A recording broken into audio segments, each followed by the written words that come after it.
2024년도 10월 4일 금요일 새벽 2시 54분입니다. 이렇게 오늘도 이렇게 좋은 시간을 주신 창조주 하나님에게 감사를 드리고, 생명이 붙어 있고 호흡을 할 수 있게 해주신 하나님께 감사를 드립니다. 새벽 기도 운동, 새벽 명상 운동, 종교 경전, 성경책 읽기 운동을 시작하겠습니다. 이 시간에 이 영상 만들 때 마음이 참 밝아지고 기분이 좋아지고 내 속에 있는 것들, 나쁜 것들이 다 나오는 기분이고 그래요. 뭔가 이제 확 씻겨주는 그런 기분이 느끼고 그랬는데, 그러니까 지금 한 1년 동안 새벽에 하고 그러는 거죠.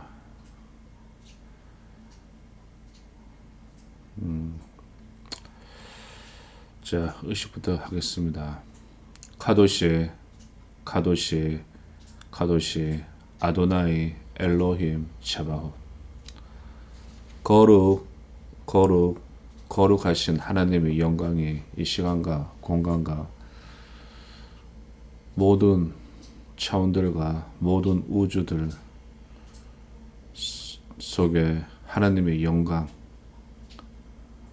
하나님의 은혜, 하나님의 자비, 하나님의 섭리가 충만하도다. 하나님은 영원부터 영원까지 하나님은 하나님이십니다.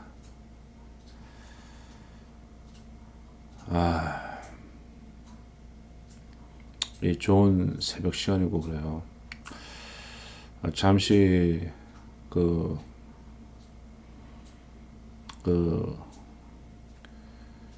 캐톨릭 기독교, 캐톨릭 기독교 종교 영화를 딱 보았는데, 몇 년도에 만들어진지는 모르겠는데 라이징, 부활이라는 영화를 봤어요. 근데 참 이게 지금까지 만들어진 영화 중에 좀 괜찮게 만들었네요. 아주 괜찮게 만들었어요. 창조주 하나님은 영원부터 영원까지 하나님이시기 때문에 우주선을 타고 돌아다니고 그런 일은 절대 없어요. 외계인들이 와가지고 그들이 이제 신이 되었다고 그렇게 말하는 사람들이 있는데, 우리 거룩하신 조상님들이 얼마나 똑똑한데. 자, 하나님은 여러 가지 형상으로 나타날 수도 있고 그런 거죠. 2000년 전에 유대 나라에 유대인들이 토착신 야훼, 야훼를 왜 유대인들이 지금까지 독점하고 있을까? 또 여러 민족들이 또 그것도 뺏어 가지고 또 종교를 만들어 버리고 그렇잖아요. 그리고 지금 서로 이제 중동에 가면은 지들끼리 전쟁하고 싸움하고 난리잖아요. 자, 에스겔서 12장 읽겠습니다. 에스겔서 12장은 1절부터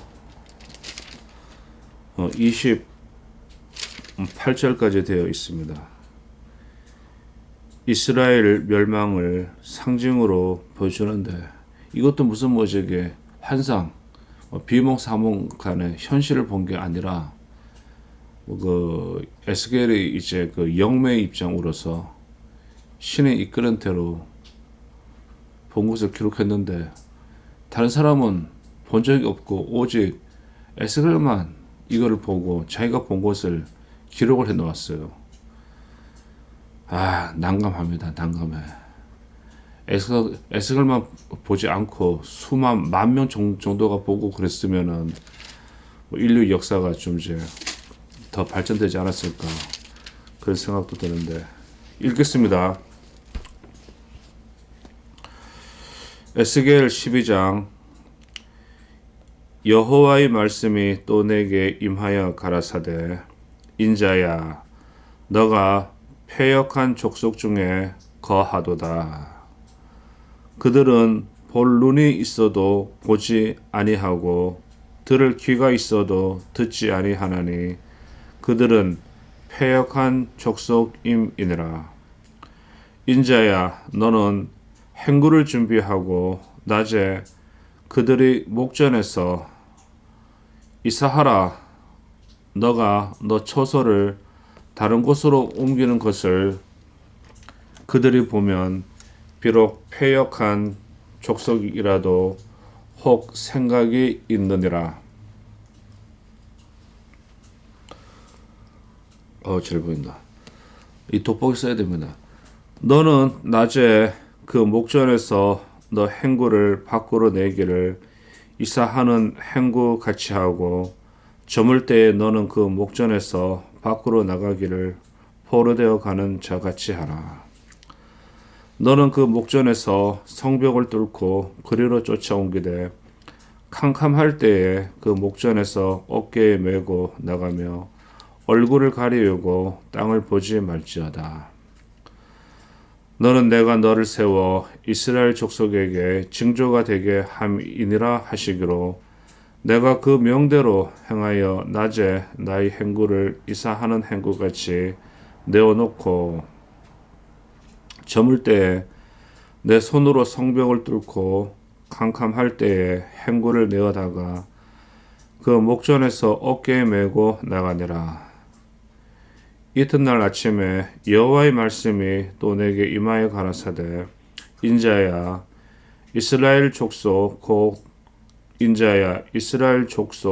곧 그 패역한 족속이 내게 묻기를 무엇을 하느냐 하지 아니하더냐. 너는 그들에게 말하기를 주 여호와의 말씀에 이것은 예루살렘 왕과 그 가운데에 있는 이스라엘 온 족속에 대한 예조라 하셨다 하고 또 말하기를 나는 너희 징조라. 내가 행한 대로 그들이 당하여 사로잡혀 옮겨갈지라.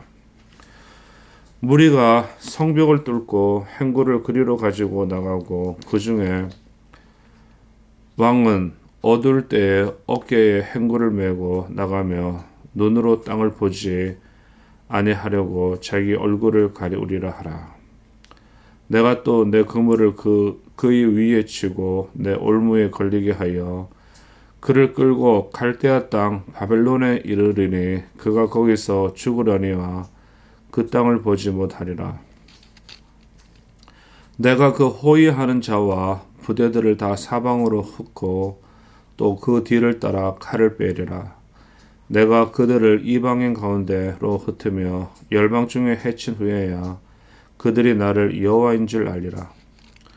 그러나 내가 그중 몇 사람을 남겨 칼과 기근과 온역을 벗어나게 하여 그들로 이르는 이방인 중에 자기의 모든 가증한 일을 자백하게 하리니 그들이 나를 여호와인 줄 알리라.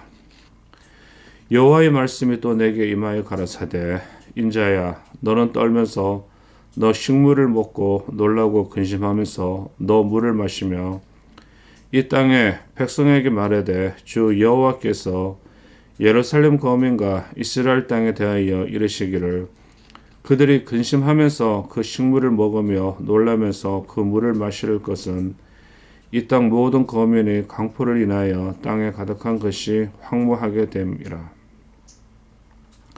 사람이 거하는 성읍들이 황폐하며 땅이 황무하리니 너희가 나를 여호와인 줄 알리라 하셨다 하라.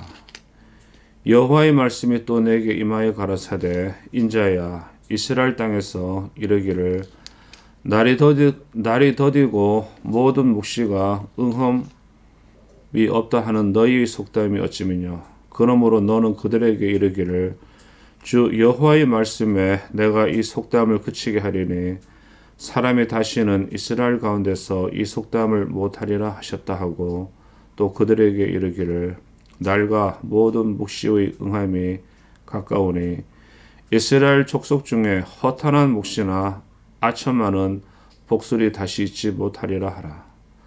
나는 여호와라. 내가 말하리니 내가 하는 말이 다시는 더디지 아니하고 응하리라. 패역한 족속아, 내가 너희 생전에 말하고 이루리라. 나 주 여호와의 말이니라 하셨다라. 여호와의 말씀이 또 내게 임하여 가라사대, 인자야, 이스라엘 족속의 말이 그의 보는 묵시는 여러 날 후의 일이라. 그가 먼 때에 대하여 예언하는도다 하나니, 그러므로 너는 그들에게 이르기를 주 여호와의 말씀에 나의 말이 하나도 다시 더디지 않을지니 나의 한 말이 이루리라. 나 주 여호와의 말이니라 하셨다 하라. 자, 다음 이제 에스겔서 13장은 1절부터 23절까지 되어 있습니다. 이것은 이제 거짓 예언자들에 대한 이야기입니다. 12장 13장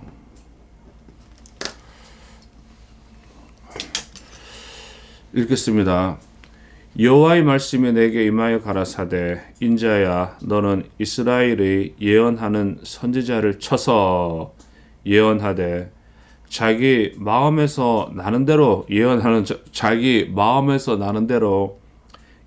자에게 말하기를, 너희는 여호와의 말씀을 들으라. 주 여호와의 말씀에 본 것이 없이 자기 심령을 따라 예언하는 우매한 선지자에게 화가 있을진저, 이스라엘아, 너희 선지자들은 황무지에 있는 여우 같으니라. 너희 선지자들이 성 무너진 곳에 올라가지도 아니하였으며 이스라엘 족속을 위하여 여호와의 날에 전쟁을 방비하게 하려고 성벽을 수축하지도 아니하였느니라. 여호와께서 말씀하셨다고 하는 자들이 허탄한 것과 거짓된 점괘를 보며 사람으로 그 말이 굳게 이루기를 바라게 하거니와 여호와가 보낸 자가 아니라. 너희가 말하기는 여호와의 말씀이라 하여도 내가 말한 것이 아닌즉 어찌 허탄한 묵시를 보며 거짓 점괘를 말할 것이 아니냐. 그러므로 나 주 여호와가 또 말하노라. 너희가 허탄한 것을 말하며 거짓된 것을 보았은즉 내가 너희를 치리라. 나 주 여호와의 말이니라. 그 선지자들이 허탄한 묵시를 보며 거짓 것을 점쳤으니 내 손이 그들을 쳐서 내 백성의 공회에 들어오지 못하게 하며 이스라엘 족속의 호적에도 기록되지 못하게 하며 이스라엘 땅에도 들어가지 못하게 하리니 너희가 나를 여호와인 줄 알리라. 이렇게 칠 것은 그들이 내 백성을 유혹하여 평강이 없으나 평강이 있다 함이라. 혹이 담을 쌓을 때에 그들이 회치를 하는도다. 그러므로 너는 회칠하는 자에게 이르기를 그것이 무너지리라. 폭우가 내리며 큰 우박덩이가 떨어지며 폭풍이 열파하리니 그 담이 무너진즉 흙이 너희에게 말하기를 그것에 칠한 회가 어디 있느냐 하지 아니하겠느냐. 그러므로 나 주 여호와가 말하노라. 내가 분노하여 폭풍으로 열파하고 내가 진노하여 폭우를 내리고 분노하여 큰 우박덩이로 회멸하리라. 회칠한 담을 내가 이렇게 회파하여 땅에 넘어뜨리고 그 기초를 드러낼 것이라. 담이 무너진즉 너희가 그 가운데서 망하리니 나를 여호와인 줄 알리라. 이와 같이 내가 내 노를 담과 회칠한 자에게 다 이루고 또 너희에게 말하기를 담도 없어지고 칠한 자들도 없어졌다 하리니 이들은 예루살렘에 대하여 예언하여 평강이 없으나 평강의 묵시를 본다 하는 이스라엘의 선지자들이니라. 나 주 여호와의 말이니라 하셨다 하라. 너 인자야, 너희 백성 중 자기 마음에서 나는 대로 예언하는 부녀들을 대면하여 쳐서 예언하여 이르기를 주 여호와의 말씀에 사람의 영혼을 사냥하고자 하여 방석을 모든 팔뚝에 꿰어매고 수건을 키가 큰 자나 작은 자의 머리를 위하여 만드는 부녀들에게 화 있을진저 너희가 어찌하여 내 백성의 영혼을 사냥하면서 자기를 위하여 영혼을 살리려 하느냐. 너희가 두어 엉큼 보리와 두어 조각 떡을 위하여 나를 내 백성 가운데서 욕되게 하여 거짓말을 고지 듣는 내 백성에게 너희가 거짓말을 지어서 죽지 아니할 영혼을 죽이고 살지 못할 영혼을 살리는도다.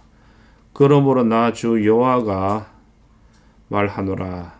너희가 새를 사냥하듯 영혼들을 사냥하는 그 방석을 내가 너희 팔에서 떼어버리고 너희가 새처럼 사냥한 그 영혼들을 놓으며 또 너희 수건을 찢고 내 백성을 너희 손에서 건지고 다시는 너희 손에 사냥물이 되지 않게 하리니 너희가 나를 여호와인 줄 알리라.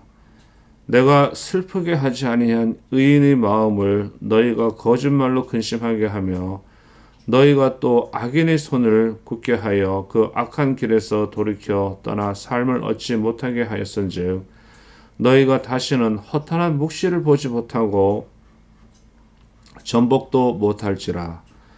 내가 내 백성을 너희 손에서 건져내리니 너희가 나를 여호와인 줄 알리라 하셨다 하라.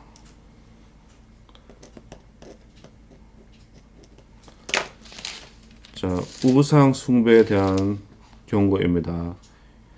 에스겔서 14장 1절부터 23절은 그 여호와께서 우상 숭배에 대해 가지고 기록한 글입니다. 에스겔을 통해서 기록했어요. 이스라엘 장로 두어 사람이 나와 내 앞에 앉으니 여호와의 말씀이 내게 임하여 가라사대 인자야 이 사람들이 자기 우상을 마음에 들이며 죄악의 거치는 것을 자기 앞에 두었으니 그들이 내게 묻기를 내가 조금인들 용납하라. 그런즉 너는 그들에게 말하여 이르라. 나 주 여호와가 말하노라. 이스라엘 족속 중에 무릇 그 우상을 마음에 들이며 죄악의 거치는 것을 자기 앞에 두고 선지자에게 나오는 자에게는 나 여호와가 그 우상의 많은 대로 응답하리니 이는 이스라엘 족속이 다 그 우상으로 인하여 나를 배반하였으므로 내가 그들의 마음에 먹은 대로 그들을 잡으려 함이니라. 그런즉 너는 이스라엘 족속에게 이르기를 주 여호와의 말씀에 너희는 마음을 돌이켜 우상을 떠나고 얼굴을 돌이켜 모든 가증한 것을 떠나라. 이스라엘 족속과 이스라엘 가운데 우거하는 외인 중에 무릇 나를 떠나고 자기 우상을 마음에 들이며 죄악의 거치는 것을 자기 앞에 두고 자기를 위하여 내게 묻고자 하여 선지자에게 나오는 자에게는 나 여호와가 친히 응답하여 그 사람을 대적하여 그들로 놀라움과 감개와 속담거리가 되게 하여 내 백성 가운데서 끊으리니 너희가 나를 여호와인 줄 알리라.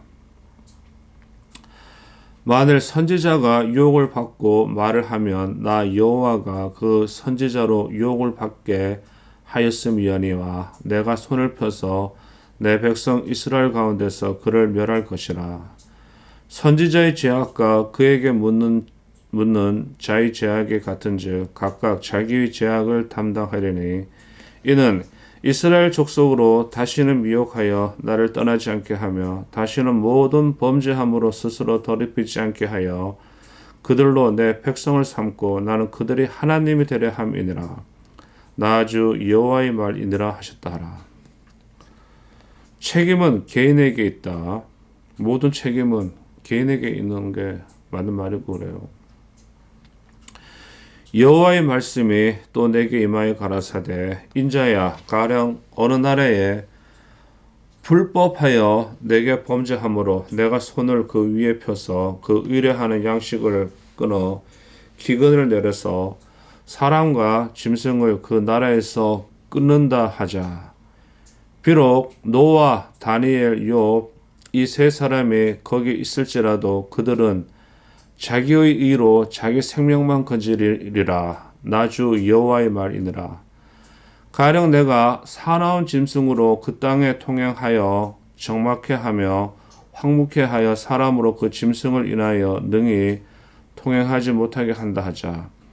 비록 이 세 사람이 거기 있을지라도 나의 삶을 두고 맹세하노니 그들은 자녀도 건지지 못하고 자기만 건지겠고 그 땅은 황무하리라. 나 주 여호와의 말이니라. 가령 내가 칼로 그 땅에 임하게 하고 명하기를 가라 이 땅에 통행하라 하여 사람과 짐승을 거기서 끊는다 하자. 비록 이 세 사람이 거기 있을지라도 나의 삶을 두고 맹세하노니 그들은 자녀도 건지지 못하고 자기만 건지리라. 나 주 여호와의 말이니라. 가령 내가 그 땅에 온역을 내려 죽임으로 내 분을 그 위에 쏟아 사람과 짐승을 거기서 끊는다 하자. 비록 노아, 다니엘, 욥이 거기 있을지라도 나의 삶을 두고 맹세하노니 그들은 자녀도 건지지 못하고 자기의 의로 자기의 생명만 건지리라. 나 주 여호와의 말이니라 하시니라. 주 여호와께서 가라사대 내가 나의 네 가지 중한 벌 곧 칼과 기근과 사나운 짐승과 온역을 예루살렘에 함께 내려 사람과 짐승을 그 중에서 끊으리니 그 해가 더욱 심하지 않겠느냐. 그러나 그 가운데 면하는 자가 남아있어 끌려 나오리니 곧 자녀들이라. 그들이 너희에게로 나아오리니 너희가 그 행동과 소위를 보면 내가 예루살렘에 내린 재앙 곧 그 내린 모든 일에 대하여 너희가 위로를 받을 것이라. 너희가 그 행동과 소위를 볼 때에 그들로 인하여 위로를 받고 내가 예루살렘에서 행한 모든 일이 무고히 한 것이 아닌 줄을 알리라. 나 주 여호와의 말이니라. 12장, 13장, 14장을 읽었습니다.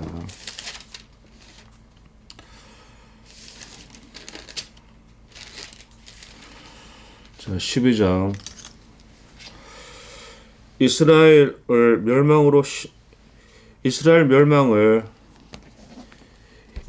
부족 국가의 멸망을 상징으로 보여주신 여호와 야훼입니다. 자, 기록했어요. 여호와의 말씀이 또 내게 임하여 이러한 표현은 이사야서와 예레미야서에 자주 나타나는데 본서에서는 처음으로 나타났다.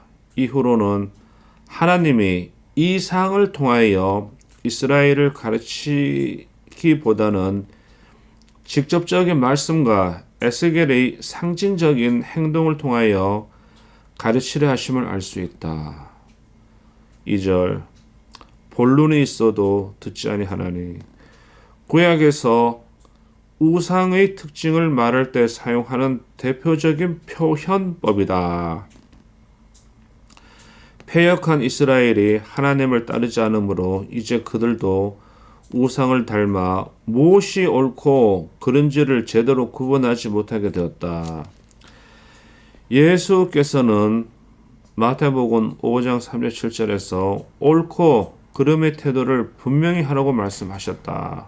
사람은 저게 솔직담백해야 되고 옳고 그름의 태도를 분명히 말하고 그래야 돼요. 인간관계에 있어 가지고 애매하게 말하는 사람들하고 인간관계를 맺게 되면은 또 결정적인 순간에 말을 하지 않는 사람들하고 인간관계를 하게 되면 그 사람하고는 끝까지 갈 수가 없는 게 그게 인간관계고 그래요.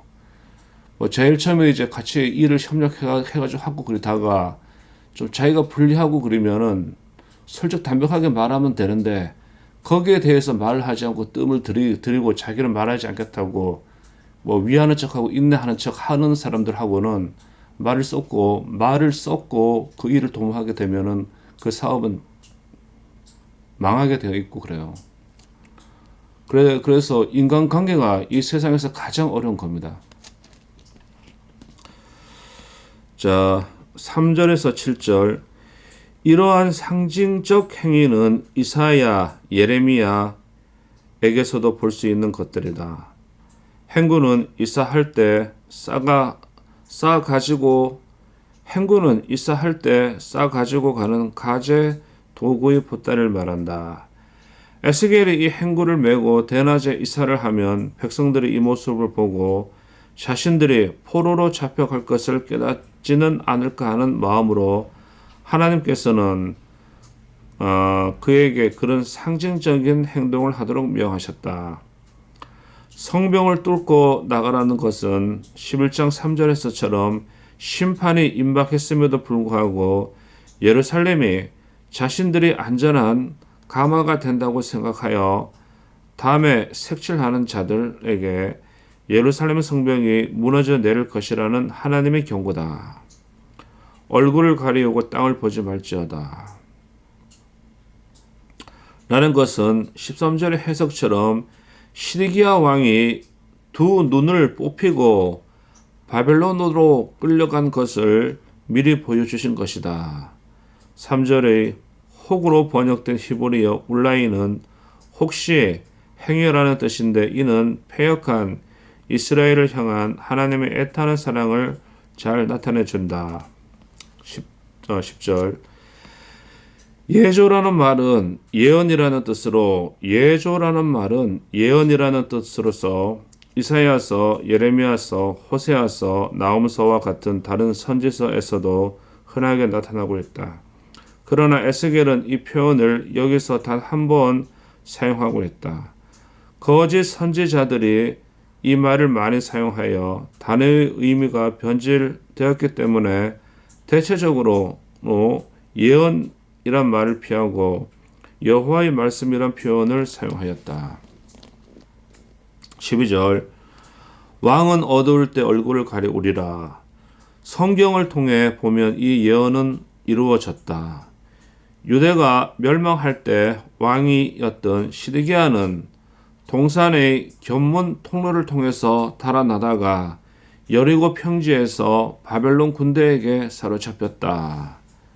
13절 그가 거기서 못하리라.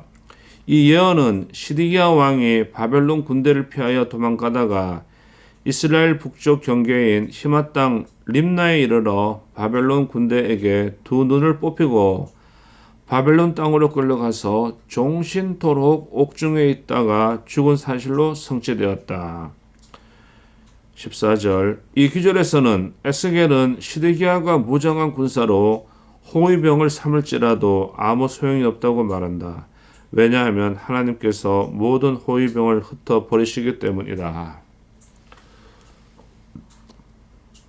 15, 16 내가 그들을 이방인 가운데로 흩으며 왕이 사로잡히면 그 백성은 뿔뿔이 흩어져 이웃 나라로 도망할 것이다. 그들은 이방 나라에 와서 자기들의 잘못을 이야기할 것이고 이런 이야기를 들은 이방인들도 죄를 지으면 하나님께 벌을 내리신다는 사실을 알게 될 것이다.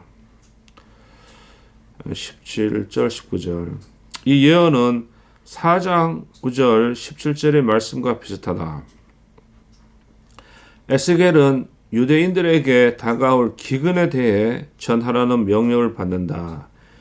유대인들은 일단의 군사들이 성을 방배하고 있기 때문에 이 성읍은 가마가 되고 자신들은 고기가 되리라고 말하면서 결코 함락되지 않으리라고 생각했지만 근심과 두려움이 너무나 컸으므로 떡을 먹으면서도 두려워 떨었고 물을 마시면서도 당황하였다. 하나님을 의지하지 않고 인간의 수단을 의지하는 것이 제일 어리석은 짓이라는 것을 선지자들은 끊임없이 외쳐왔다. 19절 강포 바벨론은 그들의 탐욕으로 이스라엘을 점령한 것이 아니라 하나님의 도구로 사용된 것이다. 바벨론은 그들이 권력과 군장과 무기, 군대의 힘으로 탐욕으로 이스라엘 점령한 것이 아니라 여기서 이제 하나님의 도구로 사용된 것이다. 이렇게 해놨네요.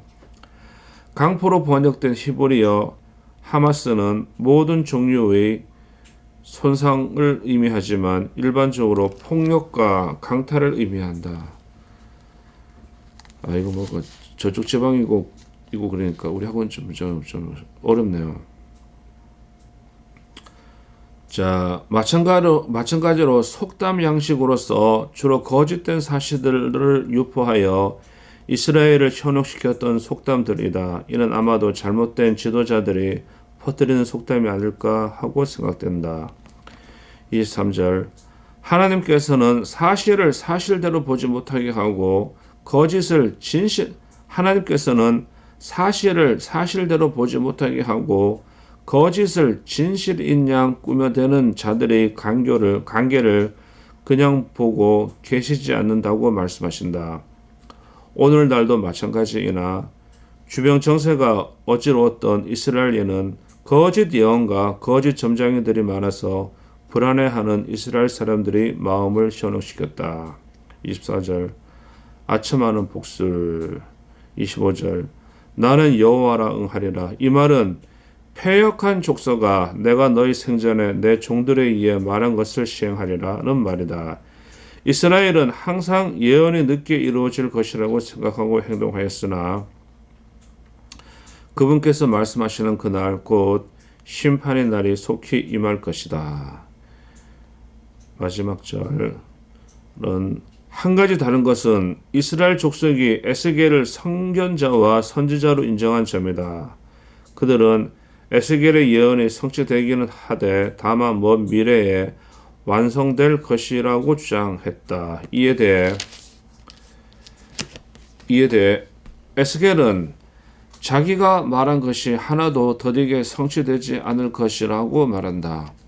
성전과 성읍이 파괴, 성소에서 하나님이 떠남 이런 것이 이미 가까워졌기 때문이다.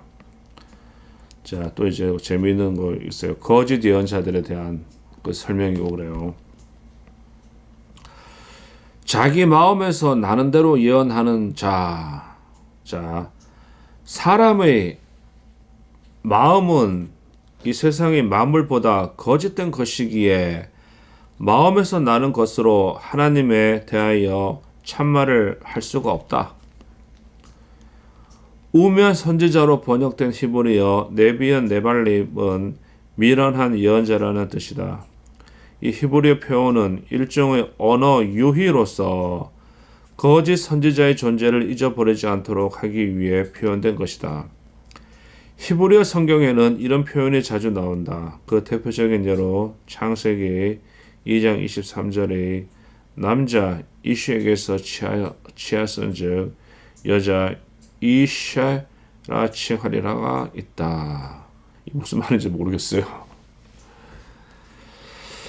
4절 황무지에 있는 여우 같으니라. 여우는 교활하고 포도원과 그 열매를 해하며 황무지에 산다. 이처럼 거짓 선지자들은 교활하며 여호와의 포도원을 황폐시키고 이스라엘을 파멸로 이끄는 자들이다. 5절 거짓 선지자들은 무너진 데를 수보하는 자들이 아니었고 포도원의 울타리가 파괴되었으나 그것을 고치지 않았다. 또 그들은 전쟁의 날이 오는데도 백성을 돕지 않고 배반하고 속이는 일을 계속했다.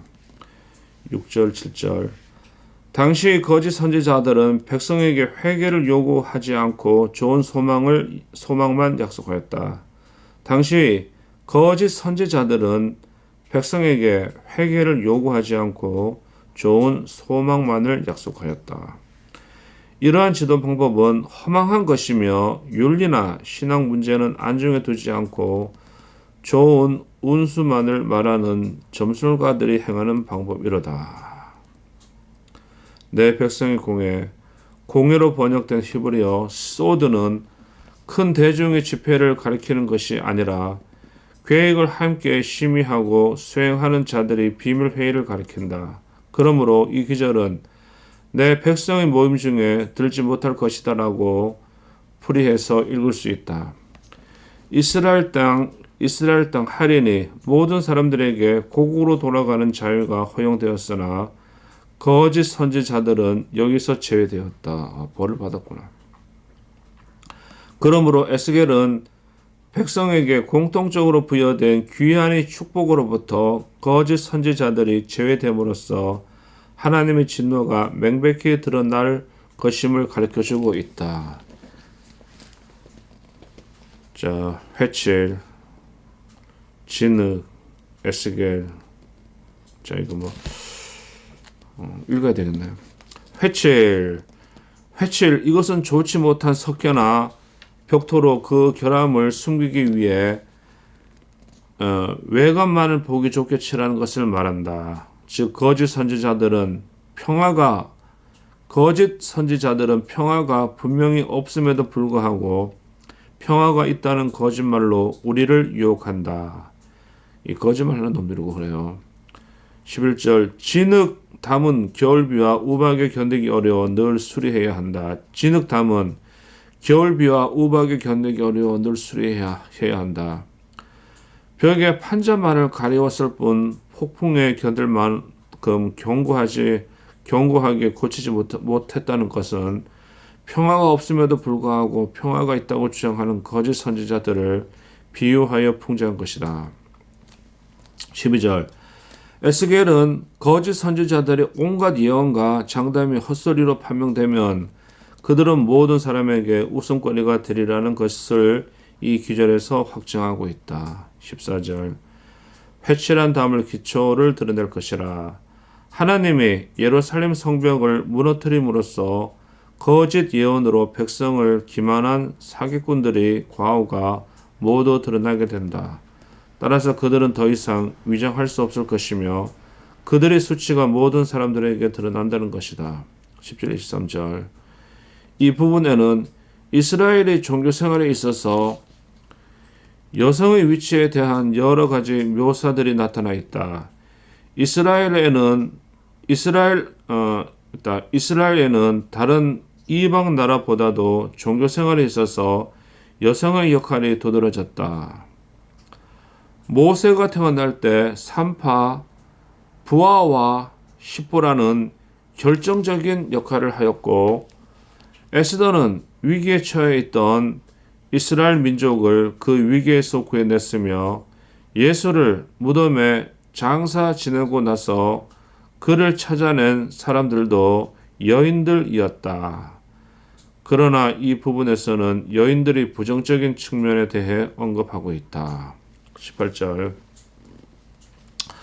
이 구절은 저주받아라 너희 사람 팔목에 토시를 만들어 끼우고 키 큰 사람 키 작은 사람에게 너울을 씌워 사람들의 목숨을 노리는 것들아 너희가 내 백성을 다시 하겠습니다. 18절 이 구절은 저주받아라 너희 사람 팔목에 토시를 만들어 끼우고 키 큰 사람 키 작은 사람에게 너울을 씌워 사람들의 목숨을 노리는 것들아 너희가 내 백성의 목숨을 노리면서 너희의 목숨은 부지할 듯 싶으냐라고 번역되기도 한다. 이 구절은 그 당시 점을 치는 여인들의 모습을 잘 보여주는 표현이다. 그들은 이러한 행위를 통하여 거짓 영을 받아 점치러 오는 사람들의 마음을 충족시켜 주었다. 물론 거짓을 말하는 자들에게도 잘못이 있으나 그런 자들을 찾아가는 사람들에게도 문제가 있다. 뭐 점을 치는 사람이나 점을 보는 사람들이나 다 문제가 있고 그러는데 이것이 우리 인간이 약하기 때문에 가고 그러는 거예요. 또 생존 경쟁이 치열하잖아. 내가 대통령이 되는가, 국회의원이 되는가, 장관 차관이 되는가, 관공서에 공기업에 장자리를 차지하는가, 연봉 100억짜리 자리에 들어가는가, 이런 거는 마누라들이 찾아가서 다 점을 보고 그래요. 이게 사람의 아주 약한 모습이고 그런 거죠. 이것을 성경책에서는 하나님이 싫어한다고 해요. 아마 지금도 점집에 엄청나게 사람들 찾아가고 그럴걸. 특히 종교를 갖고 있는 자들이 더 심하게 찾아가고 그럴 겁니다. 자, 물론 거짓을 말하는 자들에게도 잘못이 있으나 그런 자들을 찾아가는 사람들에게도 문제가 있다. 자기를 위하여 영혼을 살리려 하느냐. 남을 망쳐 놓는 사람은 자기도 온전치 못할 것은 자명하다. 소경이 소경을 인도하면 둘 다 구덩이에 빠지게 될 것이다.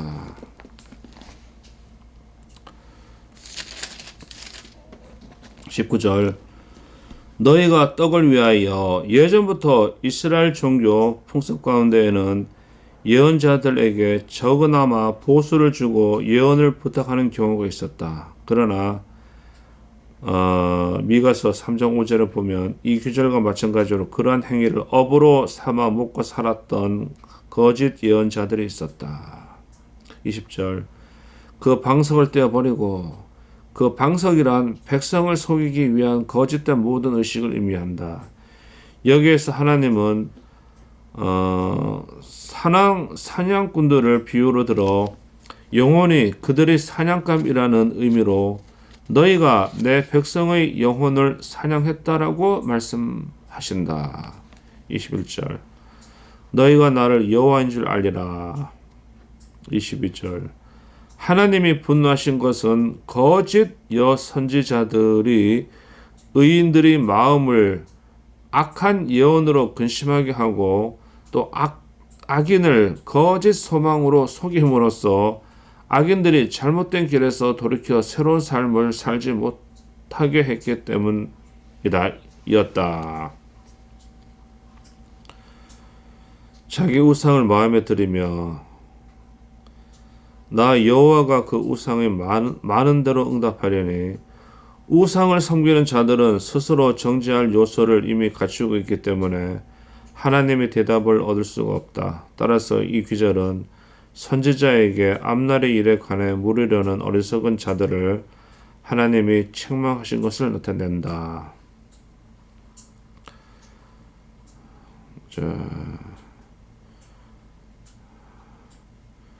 비록 나를 떠나 우상을 섬기는 것들이지만 이 이스라엘 족속의 마음을 그렇게 해서라도 잡아야겠다라고 번역되기도 한다. 두 마음을 품고 있는 것 자체가 그들에게 올가미가 되어버린 상태다. 6절 이 규절은 하나님이 왜 그토록 거짓 선지자들과 백성들을 가혹하게 위협하시는가를 나타내고 있다. 그 이유는 그들이 회개하지 않기 때문이었다. 다시 말해서 하나님의 심판이 엄격함은 죄악에 떨어진 인간을 돌이켜 구원하시려는 것이지 인간을 멸망시키기 위함이 아니라는 뜻이다. 7절 이스라엘 족속과 이스라엘 가운데 우고하는 외인 이스라엘에는 두 부류의 외인이 체류하고 있었다.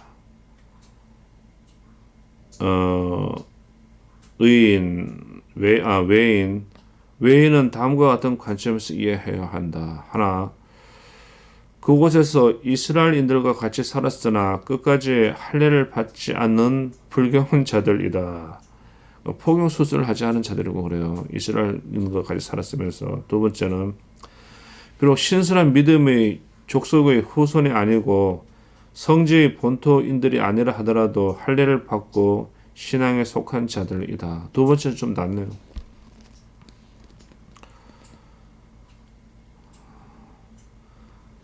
자, 속담거리. 이 말은 율법 중에서 인용한 것으로 선지자들이 모세의 율법을 해석할 때 종종 이 표현을 썼다. 9절에서 10절. 거짓 선지자가 거짓 예언을 하는 것은 하나님이 그렇게 하도록 허용하셨기 때문이다.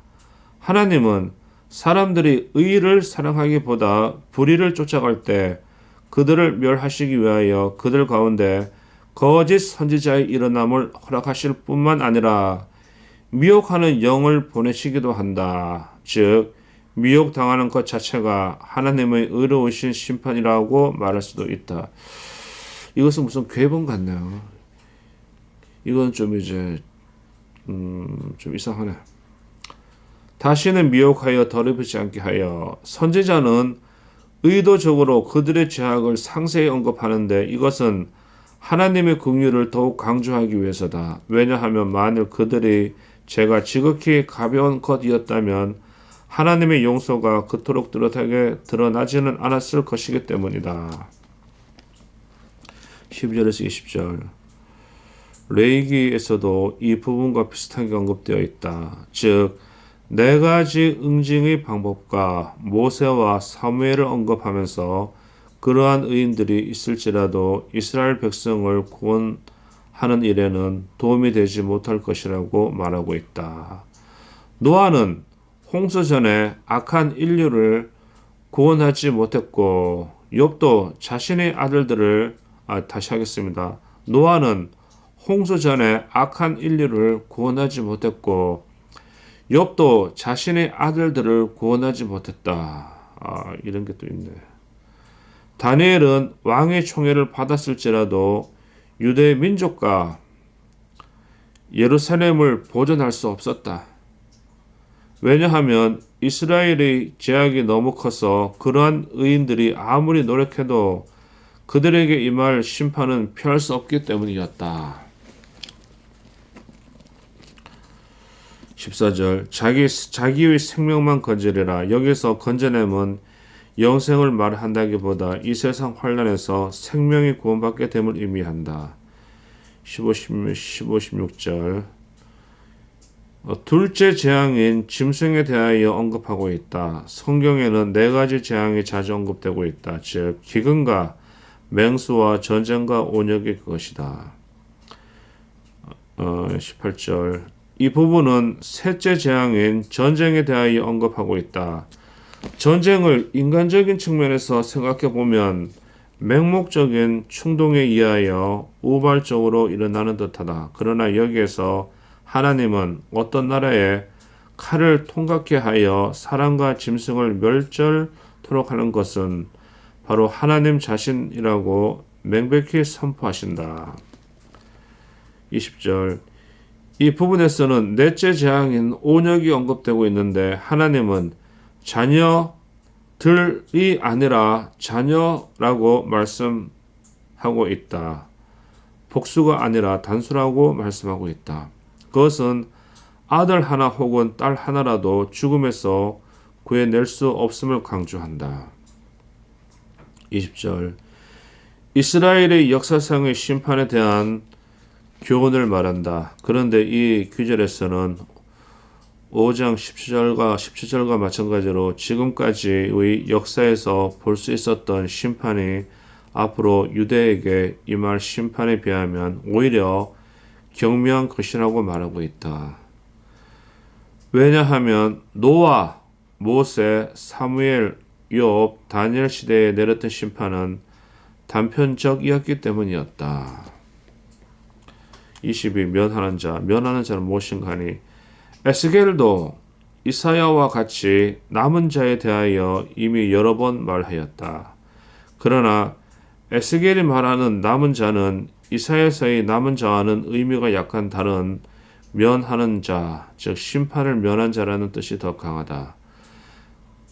그 행동과 소위 이 말이 과거의 잘못된 행위를 가리키는지 아니면 그 후에 회개한 행위를 가리키는 것인지에 대해 의견이 분분하다. 그러나 확실한 것은 여호와의 재앙이 고의적인 것도 심한 것도 아닌 다만 사람들을 회개로 인도하는 징계였다는 점이다. 23절 이 구절은 하나님의 공의의 심판이 언제나 엄격하시다는 것을 인정하지 않는 한 필연적으로 혼란에 빠지게 될 것을 의미한다. 그러므로 스스로 혼란에 빠져 초조한 삶을 살아가는 것보다 더 비참한 일은 없으므로 하나님의 모든 심판에 대해서 순종하는 자만이 가장 많은 유익을 얻게 된다는 사실을 알 수 있다. 이렇게 무조건적이 읽었습니다. 자, 나중에 또 이제 이렇게 또 영상을 또 만들 기회가 생기고 그러면은 그때는 좀 더 공부를 하고 그래야 되겠죠. 자, 하나님 감사합니다. 할렐루야. 하나님의 영광을 위하여.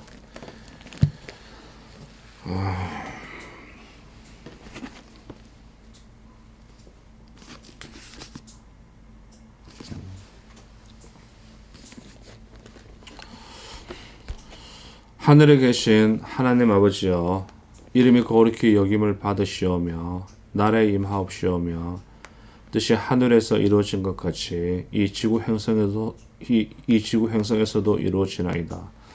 오늘날 우리에게 일용할 양식을 주옵시고 우리가 우리에게 죄 지은 자를 용서하여 준 것 같이 우리 죄를 용서하여 주옵시고 우리를 시험에 들게 하지 마옵시고 다만 악에서 구원하여 주시옵소서.